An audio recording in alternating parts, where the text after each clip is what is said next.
السلام علیکم ورحمۃ اللہ وبرکاتہ۔ سعید بن جبیر کی شہادت کا واقعہ۔ حضرت سعید بن جبیر جو کہ ایک تابعی بزرگ تھے، ایک دن منبر پر بیٹھے ہوئے یہ الفاظ ادا کرنے لگے کہ حجاج ایک ظالم شخص ہے۔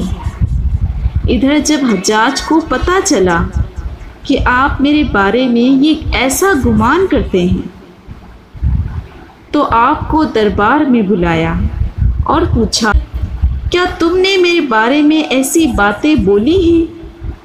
تو آپ نے فرمایا، بالکل، تو ایک ظالم شخص ہے۔ یہ سن کر حجاج کا رنگ غصے سے سرخ ہو گیا اور آپ کے قتل کے احکامات جاری کر دیے۔ جب آپ کو قتل کرنے کے لیے دربار سے باہر لے کر جانے لگے تو آپ مسکرا دیے۔ حجاج کو ناگوار گزرا۔ اس نے پوچھا، کیوں مسکراتے ہو؟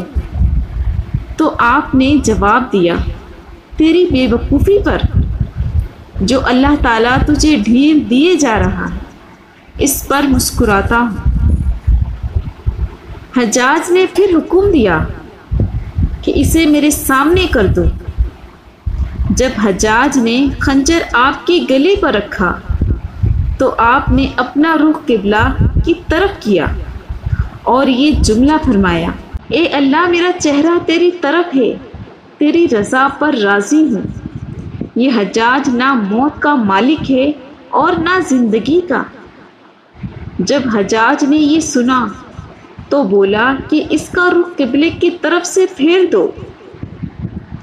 جب قبلے کی طرف سے رخ پھیرا تو آپ نے فرمایا کہ یا اللہ، رخ جدھر بھی ہو تو ہر جگہ موجود ہے، مشرق ہو یا مغرب، ہر طرف تیری حکمرانی ہے۔ میری دعا ہے کہ میرا قتل اس کا آخری ظلم ہو، میرے بعد اسے کسی پر مسلط نہ فرمانا۔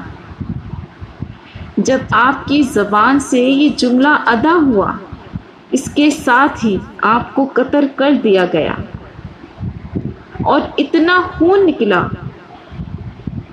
کہ دربار تر ہو گیا۔ ایک سمجھدار بندہ بولا کہ اتنا خون تب نکلتا ہے جب کوئی خوشی خوشی مسکراتا ہوا اللہ کی رضا پر راضی ہو۔ پیارے دوستوں، حجاج بن یوسف کون تھا اور اللہ تعالیٰ نے اس بزرگ کی شہادت کے بعد اس پر کیسا عذاب نازل کیا اور اس کو کیسی دردناک موت دی؟